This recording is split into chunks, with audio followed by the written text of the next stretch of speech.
Welcome to Aufhören der Podcast.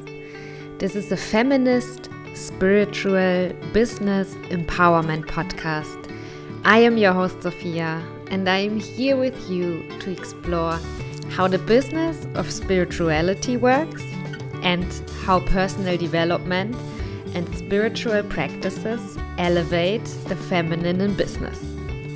I talk to powerful women, to healing artists, leaders, creators, and to business people.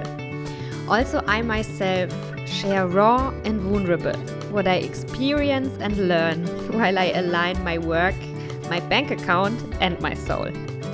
Aufhören der Podcast is a part of the feminine rising and transforms how we live and work. I hope you enjoy the show. Please open your heart so you can be touched.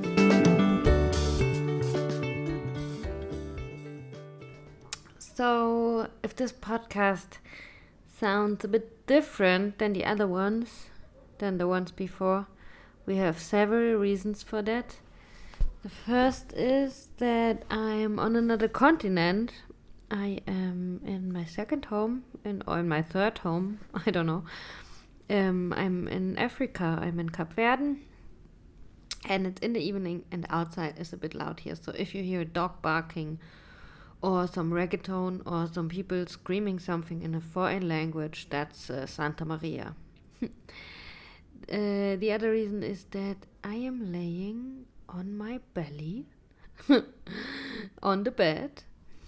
And yeah, maybe this makes my voice sound a bit different. And the reason that I do this is because it's really comfortable, and I just want to be really comfortable.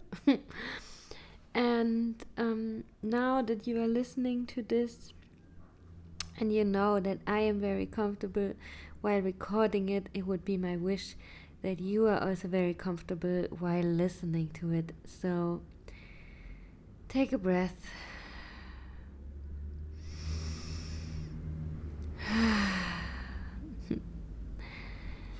Maybe there's something else you can do. Maybe you can prepare yourself your favorite tea. Maybe you can take off your shoes when you're in an office or something. When you're at home, maybe you can just lay on your back and put the feet up the wall. Do something very comfortable. And the third reason is that I have decided to record this episode in English, so you hear me talking English, because I've connected with a lot of women recently that are non-German speaking or non-German natives. And yeah, I want them to understand. So welcome to Aufhören der Podcast. This episode is about the retreat I joined last weekend. Exactly 1 week ago, I have been in a Kundalini Yoga and meditation retreat, which is called Camp Grace by Guru Jagat. And of course, I put the link in the description box. First of all, I really recommend you to go to Camp Grace if you feel called to do anything in relation with Guru Jagat. Visit her classes, listen to her talking, whatever. Like, I really like her. Yeah, she's my teacher and I love it. But also more in general, I do this episode also to share like my idea of a retreat, why I do it and what it gives to me, and yeah, maybe it inspires you to do the same, either exactly the same, yes, but everybody's different and everybody likes another flavor. We all have different tastes.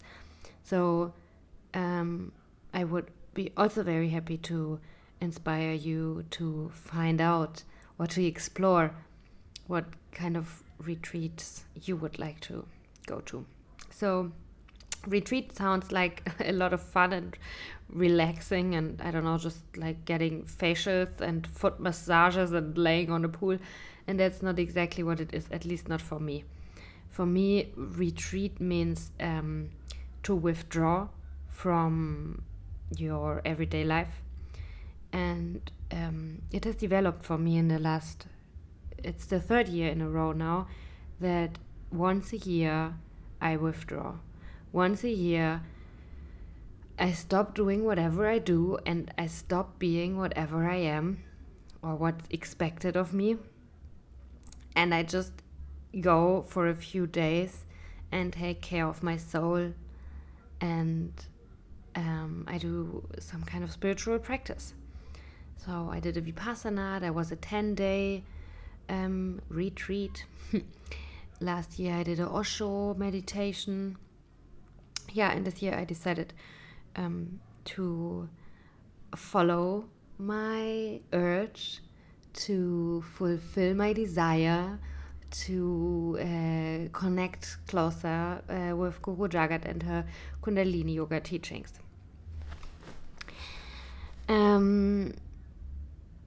So one of the things she says, and I think that's very smart, obviously, that's why I'm gonna tell it to you now also, and that's why also I remembered it at all, is that she, I think, said this in relation to one yoga class, but I think it also counts for like a whole retreat. So don't think too much about how you feel in between, how you feel when you do it, how you feel while you're in the messy process. Think more about how you felt before and how you felt after.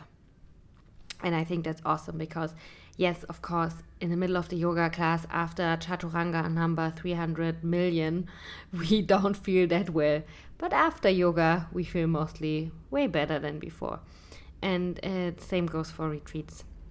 That's also why I've decided that I'm not going to share that much about what happened actually in the retreat, but I try to focus on sharing how I feel now and and my biggest learning and why I like the concept. But a few things that happened there were really like big for me and really big. So this is why I break Guru Jagat's rule, if so to say. I mean, it's not really a rule, but I'm going to share a bit of the messy part in between. So first of all, I have no regular Kundalini practice. I love yoga, and since like, I don't know, a few years I practice yoga nearly daily, and I also love meditation and I love breath work, not just asana. I like all of it really a lot, but I haven't been particularly drawn to Kundalini until now. So it happened that in the beginning of the year, since January, I felt more and more curious about Kundalini, and I noticed that I put more and more like aspects or like parts, more and more little practices, little Kundalini typical practices in my own personal yoga routine that I practice at home, where I'm very free and I just do what I feel and what I enjoy, not so much, but what I feel like I want to do. So I noticed that I did more and more Kundalini.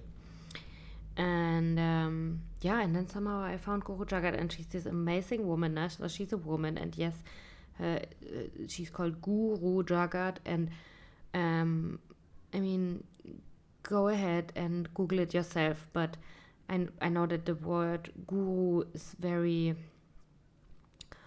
I don't know, many people have many opinions about the word, and not necessarily only just good ones, but I would like to ask you to try to be open and not let any opinions of anyone blurry your mind and your clear space to just try something.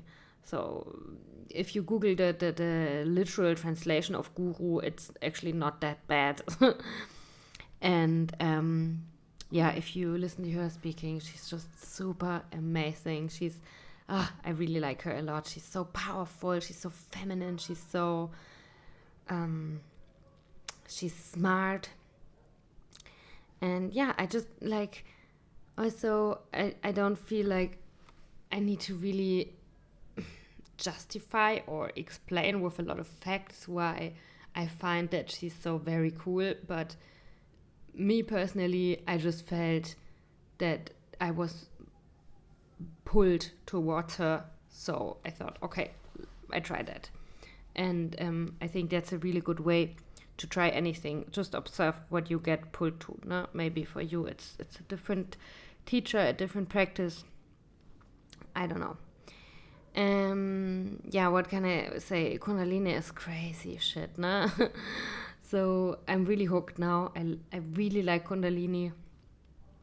It's really a technology. It's super smart. It's like, I have no idea how exactly it works and what exactly is happening, but I can feel that there's a lot happening and that it's definitely working, and that's enough for me to know that I'm just gonna do something 100% now. When I know, okay, that shit is working and it's super powerful, that's enough for me to know.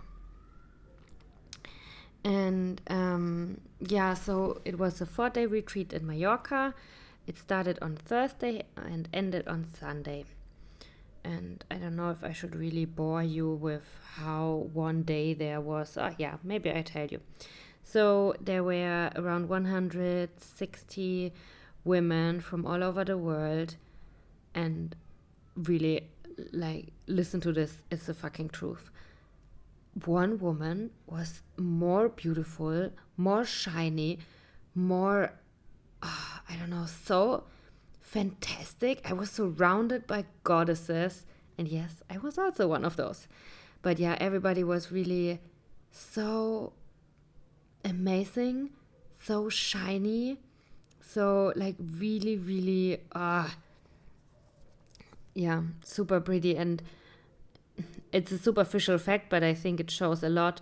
Like, most of the time when I was talking to someone, I couldn't tell if that woman was 50 or 20 years old. Like, you couldn't see. Everyone looked very young and very energetic. Yeah, and I talked to a lot of interesting people from New York and from LA and from Barcelona, and from, like, everyone was really from anywhere. And it was also very nice for me because people liked the same stuff that I liked. Everybody was super into facial oils, into aromatherapy. Everybody had a gua sha. Everybody was like a spiritual nerd. There was no small talking during lunch. It was like completely, oh yeah, what's your name? What's your name? Ah yeah, okay. And how did you overcome your da da da da da da? It was like super nice. Yeah, it was really super nice. Yeah, and then maybe I'm gonna share with you next how it was. How do you imagine a retreat, and how was it? So in Kundalini there's this thing called Aquarian sadhana. Sadhana means you wake up 2.5 hours before the sun wakes up.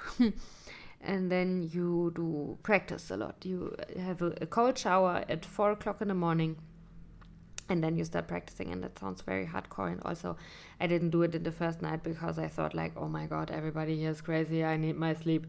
But then the second morning I thought, okay, I'm here, I have the chance to try it. Like, everybody who does it looks not very tired, but amazing. And my roommate, she did it too, and she said, yeah, try it, it's really cool. And yeah, I thought, okay, I'm gonna be open, and I try it. And yeah, it was hard to wake up at 4. Yes, that's true.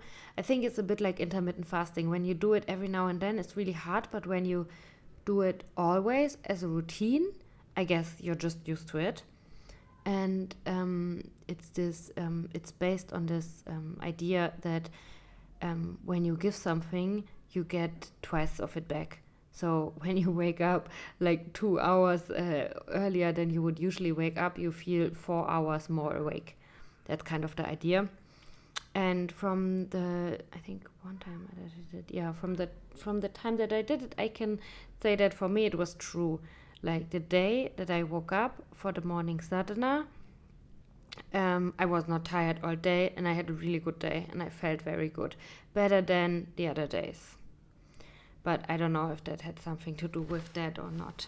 I talked to one woman during lunch once, and she came from Los Angeles, and she said she never has a jet lag when she wakes up very early for the sadhana. And in the Kundalini community, it seems to be a normal thing. Like most of the people do that. And what I also what is also normal in the Kundalini Lingui, in the Kundalini tradition, is that you dress all white. It's because it expands your aura. So, this I tell you briefly, but if you're interested, go look it up. So it's actually said that we have 10 bodies. That we have like our physical body, and then all kinds of different bodies, like energetic bodies. And one of them is your aura. It's also very common, used in language, and I think that's always a nice sign that something is actually like true, and that we know it somehow intuitively, but we're not so aware of it. So everybody has an aura, and when you wear white, you can expand your aura, and it's good to have a very like expanded aura. That's what I understood. But since I'm new to Kundalini, it could also be not 100% correct. So go and look it up yourself. Don't trust me. Be your own guru. Or listen to Guru Jagat if you like. So everybody dresses white, and also a turban. And not just white, but actually the tradition is white cotton. But no white synthetic fiber or something. And then the turban... Kundalini people also wear, and that's because it's for the crown chakra, so #enlightenment. So I don't know, it's good for your crown chakra. It's when you meditate, then kind of the energy does not like just go away from your head, but you can kind of keep the energy, and it does something that some nerves in your head, in your forehead, get kind of like squeezed a bit, and then they are stimulated in a way. So these are the reasons for the turban. And then what else? Kundalini is often, I don't know how much I really explain the Kundalini. You can look it up if you're interested, but it's not like Vinyasa yoga where you really, which is very like asana based, very kind of like a sport, where you sweat physically and not energetically, and where you need like a proper mat and all that. In Kundalini, you practice with a sheepskin. So I flew to Mallorca with a sheepskin in my in my hand luggage, and now I brought a fucking sheepskin to Africa because I went here straight after. And there's a lot of chanting in Kundalini Yoga, which was weird for me in the beginning, and I think it's weird for everyone in the beginning. But in the end, I really, really liked it. It has something very freeing and feels very good to chant. It's like, I don't know, the spiritual explanation for that probably has something to do with vibrations. I can say that it's very freeing kind of to be chanting. To vibrate internally and bring that outside. And I'm gonna say this once again because it really is very important for me. In my life, I want to live this forever, that at least once a year I stop doing whatever I'm doing, and I take all the time and all the space in the world to just take care of my soul and to practice some kind of spiritual practice. It's like pulling a plug that is really needed, I think, in our hectic life once in a while. And it also helps me to remember who I am, to connect to just myself. Okay, I don't know if you can hear that, but it's funny that I just said this because my boyfriend came home and he went to the toilet, and I guess he has his phone also and he's watching something. I don't know. So if you hear a toilet, it's because I'm not just connected with myself anymore, but I was.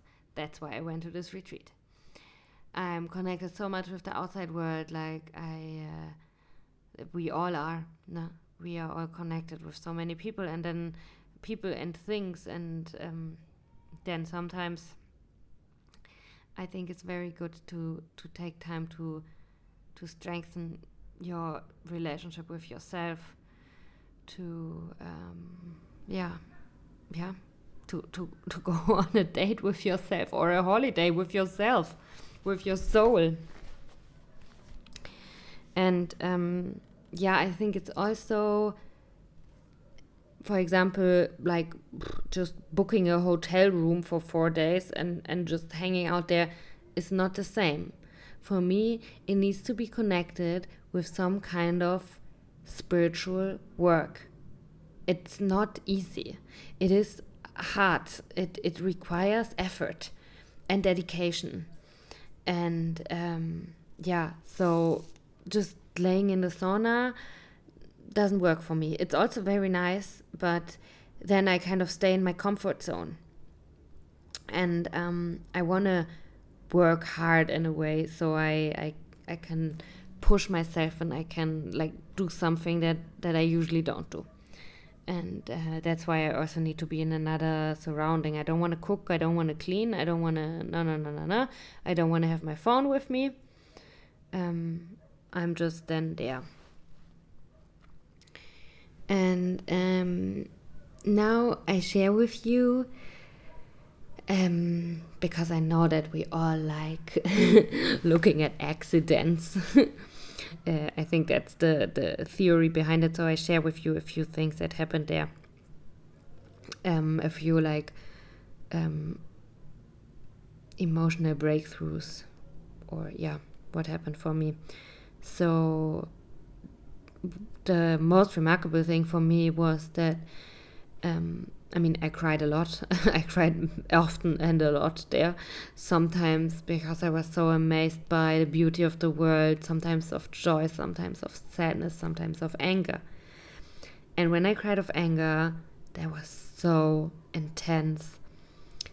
So one of my favorite book authors, her books have inspired me the very most in my life, and I also did a writing class with her because I think she's just a really, really good author and writer, and not just that, but also not just like the tools she uses or the technique, but like what she writes about, I think is so powerful. And she was there too, and I was so happy about it. And then she was on the stage and talked a bit, and we had one hand on the heart and one hand on the belly, and we were feeling into our womb space, reconnecting to our own inner power. That's, as women, it's exactly there. That's the essence of the feminine, is your womb space. You can create life. That's the essence of the woman, and it's inside of you always. And we talked about this, and also about how we have forgotten that we have it for so long. And with we, I don't mean me, Sophia, and my small life, but I mean we, the women. And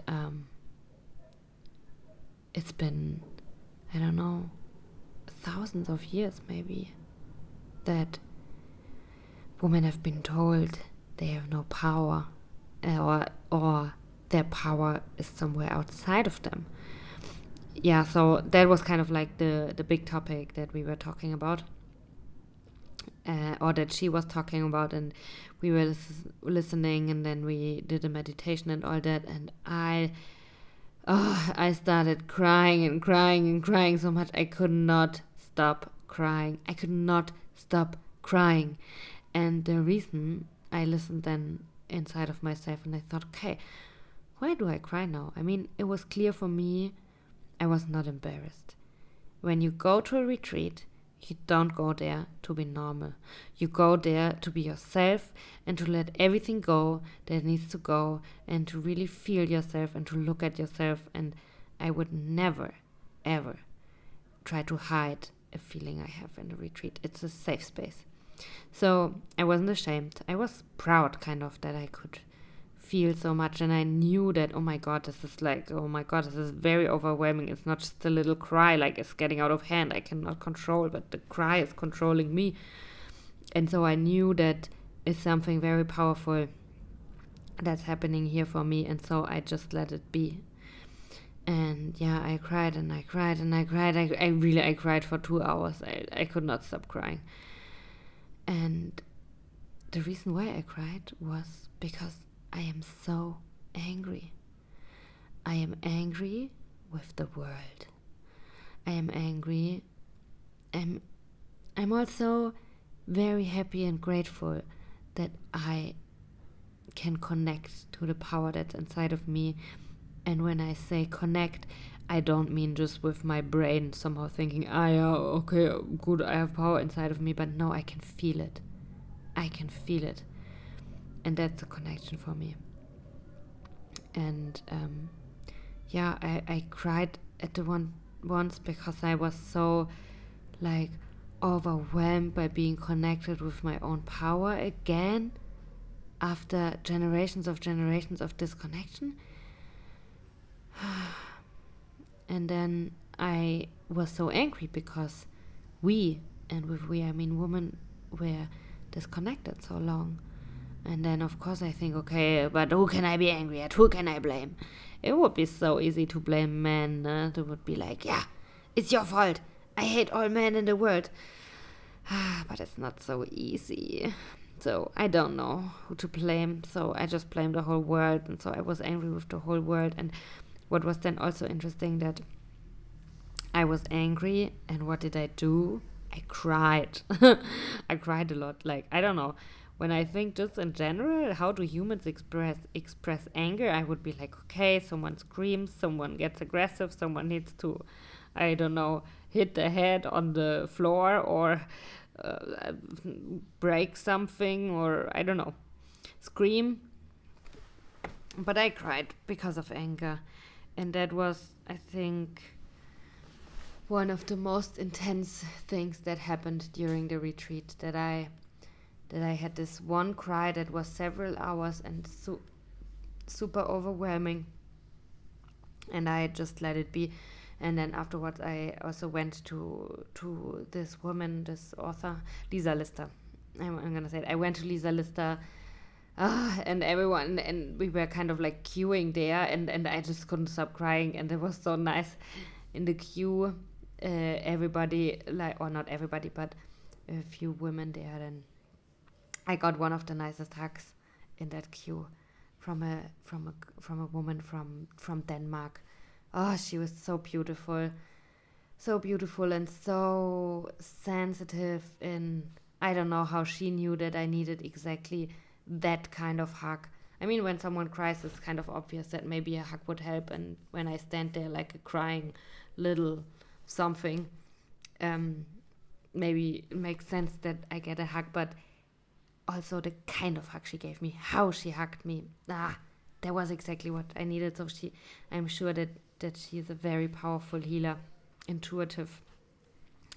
And then I also hugged Lisa Lister and cried in her arms, and it was so nice. I said, Lisa, I'm so angry. And it was nice too, because I know that she can understand me 100%, because I know that she feels this too sometimes. Yeah, So that was one of the more crazy things that has happened. And then after the crying, I felt very, very high. But that's in general what happens in the Kundalini practice, is that, yeah, it's like high on your own supply, no? I don't know if you ever took like LSD or some kind of drugs, but I was really high very often. There was like after one kriya, so after one practice kind of, I felt so open. I felt like I cannot leave my yoga mat. I cannot. I need to. I cannot leave my yoga mat. And what I also had sometimes was that I. Funny that I'm yawning now, because I just wanted to say what also happened sometimes, that I got tired, super exhausting. It was like 2 o'clock in the afternoon. It was in the middle of the day. There was a whole day to live, or half a day to live still, and I felt so tired because the practice was so intense. But then after the practice, it was normal again. And that's the thing, nah? Don't think too much about how you feel in between. Think about how do you feel before and how do you feel after. And before I felt okay, and after I felt even better. Yeah. There was one. Oh, I put you a link in the show notes to a really nice like song that you can chant, and it's in English. And honestly, I don't even know what language the Kundalini mantras are, but I think when you know what you're chanting is even nicer, is even more powerful. And I don't know that yet. I know like some basics, I would say. And often the things repeat. Oh no, my boyfriend is brushing his teeth with an electrical toothbrush. Egal. Okay, so I put you the link to the English chant in the description. And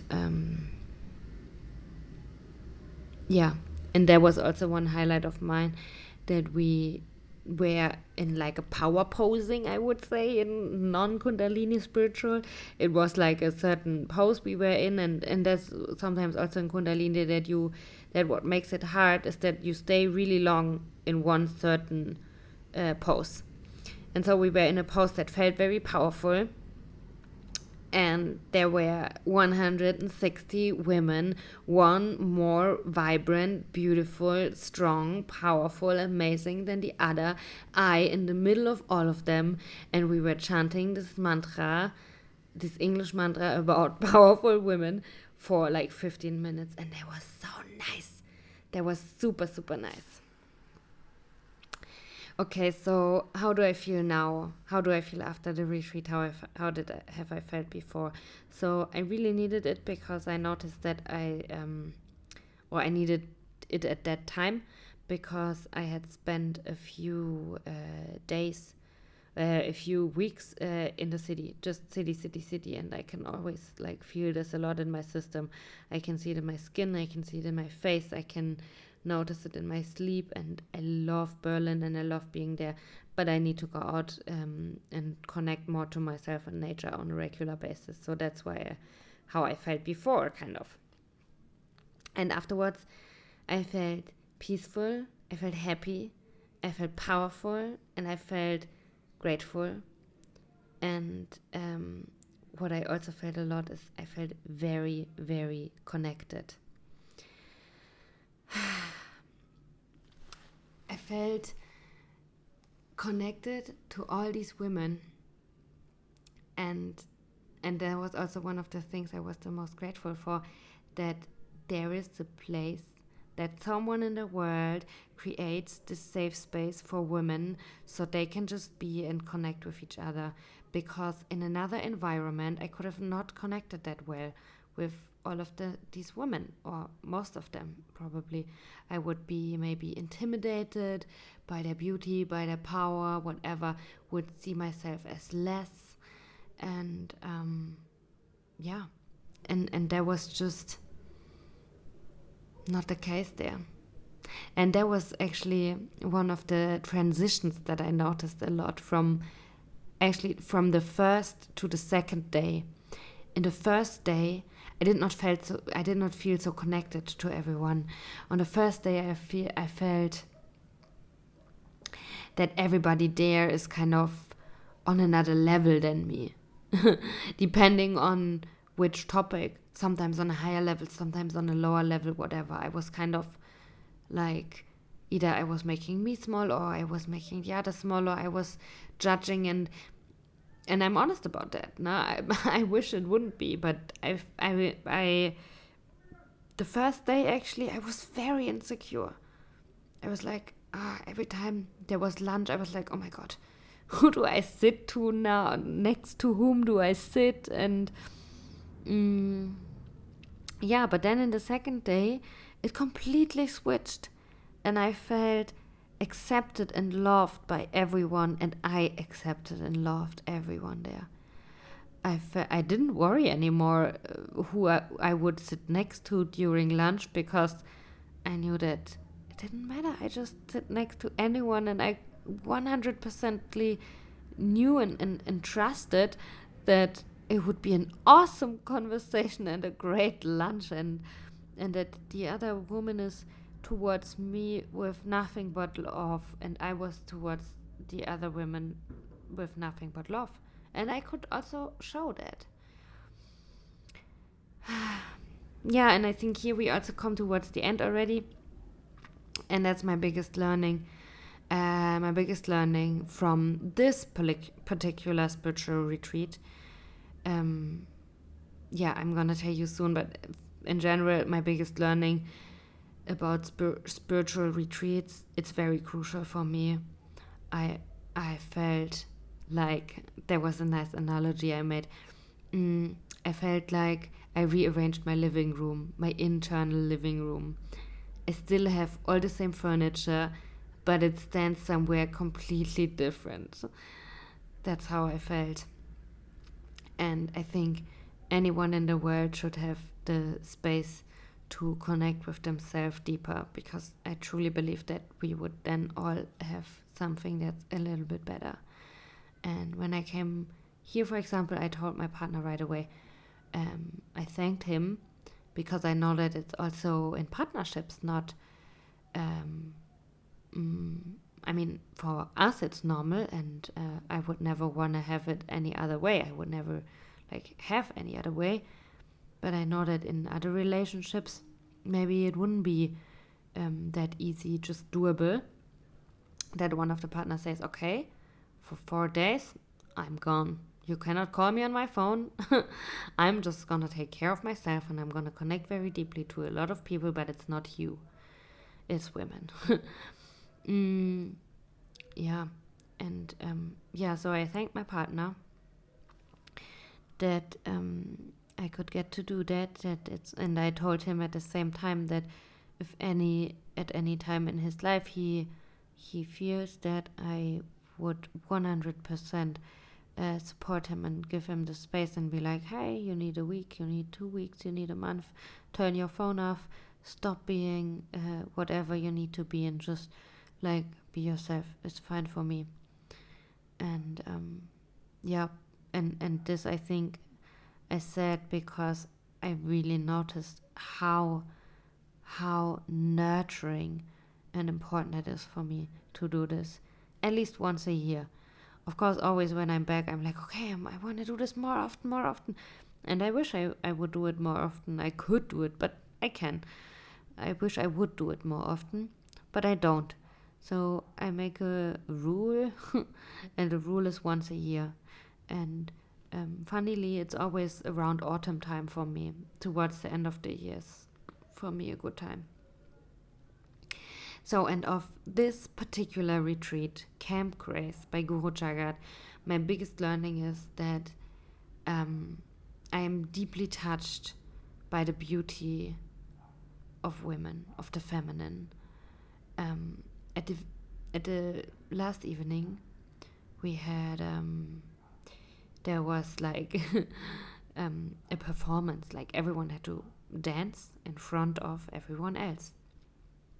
And it was so beautiful to see. There was another moment when I cried, and the dancing was just one way of showing it. It was just one way of noticing it. It's in any way it can be noticed all the time. Okay, now this is really loud, I hope. It's the finale. The finale of the podcast. So yeah, and it was so nice for me to see how every woman was dancing in her own way, but absolutely beautiful, absolutely amazing, absolutely powerful. And to see how the feminine expresses in every woman in another way, equally shining, equally bright, that was just deeply, deeply touched my soul. And I'm at the same time super sad that in real life we cannot have this, but also I'm super grateful that people create spaces where we can let the feminine flow and let it out. Thank you for listening.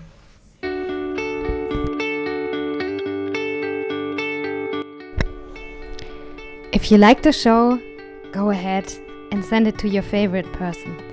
You can support me by giving me a good review on Apple Podcast.